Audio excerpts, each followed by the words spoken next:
Goeiemôre, goeiedag. Ek gesels met François van Nemtech.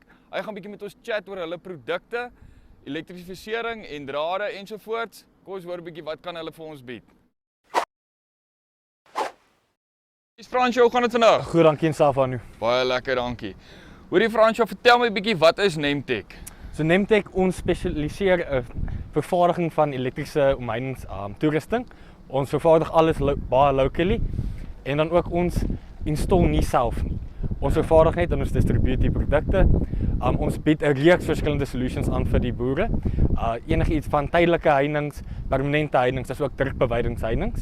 Ja. So van ons reeks sluit ook in die gebruik van verskillende rolle draad as ook energizers afhangend van die oplossing wat jy benodig. François, ek sien jy daar die Agri IT Energizer.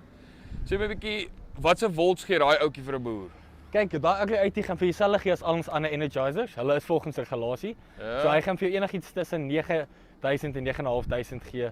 Dit is sy cut-off op So jy wil vir my sê as ek hom vat, gaan hy my ook nog, hy gaan my bietjie seermaak. Hy gaan. Is dit? Kyk, die grootste verskil tussen die energizers maar is die joule rating. Ja. Waar mense dink dit gaan jou voltage affekteer. Dit Ja. doen nie. Dit affekteer wel die distansie wat jou energizer kan doen. Okay, maar hy werk ook met sonkrag. 100%. Ons het die mains powered unit en ons het ook sonkrag unit. Ja, maar ek sien julle het groot energizers en julle het klein energizers. Nou wat is die verskille tussen daai twee? Kyk, dit is ook maar na die joule rating van die energizer. Die kleiner units het maar kleiner joule rating. So vir 'n kleiner projek wat jy gaan nodig hê, gaan jy teen 'n kleiner energizer gebruik. Groter energizers, groter joules, hy gaan die distansie vir jou verder stoot. Okay.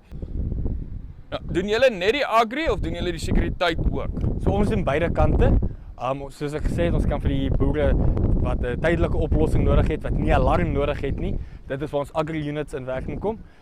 So hy gaan net vir jou voltage gee, hy gaan nie vir jou alarm gee nie. Ons sekuriteitsunits, die live out, live return en 'n earth. So sodra daar 'n kortsluiting is of 'n open circuit, dan gaan hy vir jou alarm gee. Hoorie François, nou jy weet, 'n glipsie gebeur maklik, jy weet 'n ou wat wil kyk of 'n draad aan is of nie. Nou is daar nie 'n manier om daai persoonlike uitvindsel wat jy aan die draad vat en hy jou skok dat jy sit.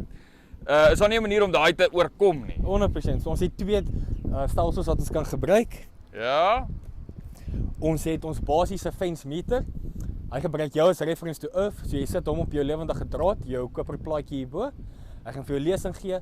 Vir 'n meer akkurate lesing gaan jy met jou aanhou net jou aard vashou. Ja. Die aard gaan jou nie skok nie. Of nie veronderstel om te skok. Dan as jy nou 'n bietjie meer ingewikkeld wil gaan, gaan jy na jou fence scope toe.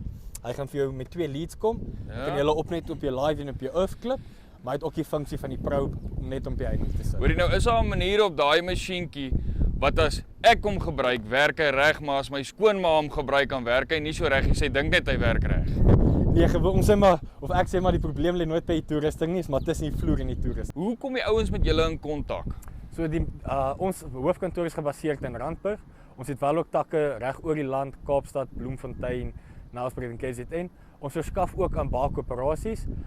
Enigiets wat hulle nodig het, kan ook na 'n koöperasie toe gaan. As hulle daarso vra vir dit en hulle kan vir hulle kry deur ons. Ons eksport ook na 72 verskillende lande toe. So ons is wyd. Is hy.